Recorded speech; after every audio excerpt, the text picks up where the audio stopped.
আজ শুক্রবার পয়লা ফাল্গুন 2025 সালের 14ই ফেব্রুয়ারি, ধনুরাশি, ধনুলগ্ন, স্যাজিটেরিয়াস সাইন জাতক জাতিকাদের আজকের দিনটি কিন্তু এক কথায় বেশ কাটতে চলেছে।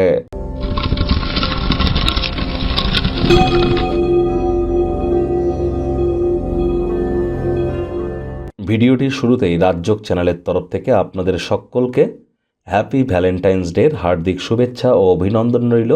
আজ ঠাকুর পঞ্চানন বর্মার জন্মবার্ষিকী এবং ইসলাম দরদি ভাই বোনেদের জন্য শবে বরাত। সুতরাং আজকের দিনটিতে আপনারা যতটা সম্ভব সময় সুযোগকে কাজে লাগান। আধ্যাত্মিক ক্রিয়াকলাপ থেকে শুরু করে আপনাদের রোম্যান্টিক জীবন থেকে আপনাদের ব্যক্তিগত স্তরে নিজেকে যতটা সমৃদ্ধশালী আপনারা পরিগণিত করতে পারেন। আজ যেহেতু শুক্রবার, শুক্রের বীজ মন্ত্র ওম দ্রাং দ্রিং দ্রং স শুক্রায় নমঃ, এটি আপনারা 108 বার জপ করুন না। অত্যন্ত উপকৃত হবেন। স্নানের জলে হাফ কাপ কাঁচা দুধ দিয়ে স্নান করুন। রেগুলার পারফিউম বা বডি স্প্রে ইউজ করুন। হোয়াইট কালারের বস্ত্র পরিধান করুন। এটি আপনাদেরকে বহুলাংশে উপকৃত করবে।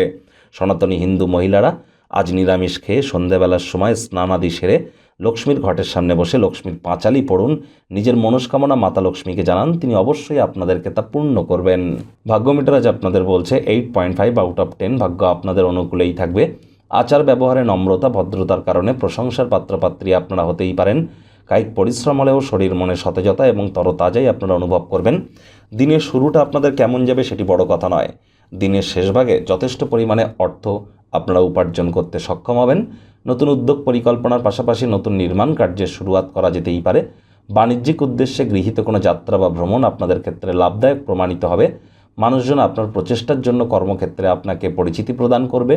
চাকরিজীবীদেরও অফিসের পরিবেশ এক প্রকার বেশ। বস কলিগদের সাথে ভাব ভালোবাসা বাড়বে। কর্মে গতি অনুভব করবেন। রাজনীতিবিদদেরও জনসংযোগ বৃদ্ধি করতে পারলে পপুলারিটি ইনক্রিজ করবে। শিক্ষার্থী বিদ্যার্থীরা যে কোনো প্রকার পরীক্ষা প্রতিযোগিতায় সফলতা অর্জন করবেন। উচ্চশিক্ষার জন্য যারা বিদেশ যাত্রার কথা ভাবছিলেন, ভাগ্যদেবীও আজ আপনাদের পক্ষেই আছেন। সন্তান সন্ততি থেকে থাকলে তারাও তাদের কৃতিত্বের দ্বারা আপনাদেরকে গর্বিত করবে। হাউস ওয়াইফদের জন্য দিনটি এক প্রকার বেশ। বর্তমানে সূর্য কিন্তু আপনাদের ভাগ্যস্থানের অধিপতি। আপনাদের পরাক্রমের ভাবে গোচর করে আপনাদের ভাগ্যস্থানকে পূর্ণ দৃষ্টি দিয়ে দেখছে। আপনাদের রাশির অধিপতি বৃহস্পতি কিন্তু বর্তমানে মার্গী হয়েছে। সময় সুযোগের সদ্ব্যবহার করতে যেন আপনারা ভুলবেন না। পরিবার পরিজন, নিকটে স্থানীয় ব্যক্তিবর্গদের সাথেও ভাব ভালোবাসা বাড়বে। তাই পরিবারের অনেক সদস্যদের কথাবার্তায় হয়তো সম্মত হতে পারবেন না, সেখানে প্রতিবাদ না করে তাদের অভিজ্ঞতা থেকে কিছু শেখার চেষ্টা করুন। আজ প্রেমিক প্রেমিকা, স্বামী স্ত্রী, ফুল ফুটুক আর না ফুটুক, আপনাদের প্রেমের বাগানে বসন্ত। দিনটিকে যতটা সম্ভব রোম্যান্টিক করে তোলা যায় সেই প্রচেষ্টাই তো আপনাদের জারি রাখা উচিত। অবিবাহিতদের বিবাহের যোগও কিন্তু পরিলক্ষিত হচ্ছে। শত্রুপক্ষ বিরোধী পক্ষ আজ খুব একটি শক্তিশালী থাকছে না।